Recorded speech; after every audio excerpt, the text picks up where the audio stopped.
Welcome to morning మన్నా. నేటి వాక్య దర్శనం కొరకు దినవృత్తాంతాలు మొదటి గ్రంథం 22వ అధ్యాయం 16వ వచనం. లెక్కింపలేనంత బంగారమును వెండియు ఇత్తడియు ఇనుమును నీకు ఉన్నవి, కాబట్టి నువ్వు పని పూనుకొను, యెహోవా నీకు తోడుగా ఉండును. మరొకసారి ఉదయకాల సమయంలో దేవుని వాక్యంలో నుండి దావీదు భక్తుడు సొలొమోనుకు అప్పగిస్తున్న పనిలో నుండి దైవికమైన 4 ప్రాముఖ్యమైన నియమాలు మనం గ్రహించాలి.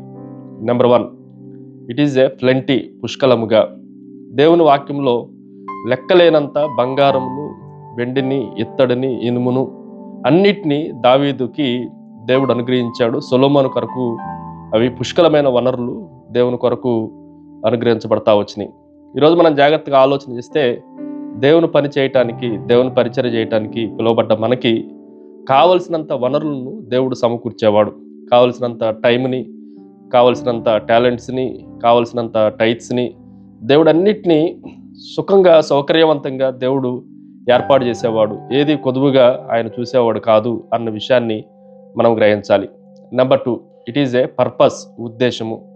వీటినన్నిటి దేనికి ఇచ్చాడు అని అంటే దేవుని ఆలయాన్ని, దేవుని మందిరాన్ని కట్టడానికి సొలొమోనుకి దావీదు ద్వారా సమకూర్చబడ్డాయి. కొన్నిసార్లు దేవుడు మనకు అనుగ్రహించిన సౌకర్యాలన్నింటినీ, వసతులన్నింటినీ చాలా ఎక్కువగా పుష్కలంగా దేవుడు మనకు అనుగ్రహిస్తూ ఉంటే వాటిని దేవుని పరిచర్య కొరకు కాకుండా, దేవుడు ఉద్దేశించిన ఉద్దేశం కొరకు కాకుండా మన సొంత రాజభవనాలు కట్టుకునటానికి ఉపయోగించుకుంటూ ఉంటాం. కానీ సొలొమోను అలాగ చేయలేదు. సొలొమోను దేవుని ఉద్దేశాల కొరకు మందిరాన్ని నిర్మించడంలో దేవుని యొక్క ఉద్దేశాన్ని గ్రహించిన వాడు. ఉదాహరణకి ఎస్తేరు కూడా రాజమందిరంలో ఉండటం ఆమెదో క్షేమంగా ఉండటానికి, రాణిగా ఆ ప్యాలెస్ అంతట్లో తిరగటానికి కాదు, కానీ తన రాజకుటుంబానికి సంబంధించిన ప్రజలందరినీ, తన వంశావళందరినీ కాపాడుకునటానికి దేవుడు ఒక ఉద్దేశంతో రాజభవనంలో ఆమెని ఉంచాడు అన్న సత్యాన్ని మనం గ్రహించాలి. 3వ విషయాన్ని మీకు జ్ఞాపకం చేస్తాను. ఇట్ ఈజ్ ఏ ప్రిపరేషన్, సంసిద్ధత. ఈ మాటను కూడా మనం జాగ్రత్తగా ఆలోచన చేస్తే దావీదు ముసలివాడు అయినప్పటికీ బాలుడైన సొలొమోను కొరకు వీటిలన్నిటినీ సిద్ధం చేసినట్లుగా దేవుని వాక్యంలో మన కొరకు రాయబడతా వచ్చింది. కొన్నిసార్లు మన ప్రార్థనను బట్టి మన పిల్లల భవిష్యత్తు చాలా చక్కగా తీర్చబడటానికి అవకాశం ఉంది.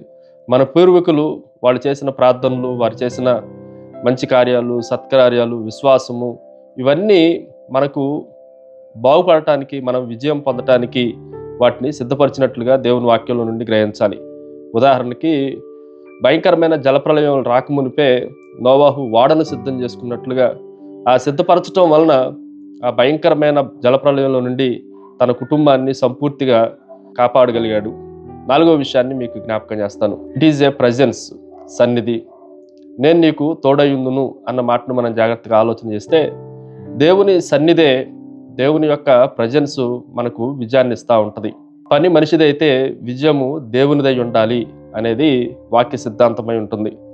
మోషే 20 లక్షల మందిని ప్రజలు నడిపించినప్పుడు నీ సన్నిధి నాకు తోడుగా రాకపోతే నేను వెళ్ళలేను అన్నట్లుగా దేవుని సన్నిధి మోషే తోడుగా రావటం వలన 20 లక్షల మంది ఐగుప్తులో నుండి కనానులోనికి క్షేమంగా వచ్చారు.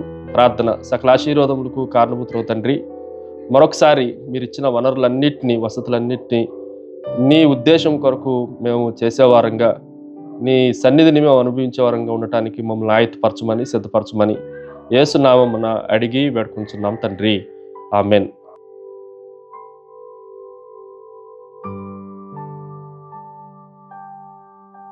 God bless you.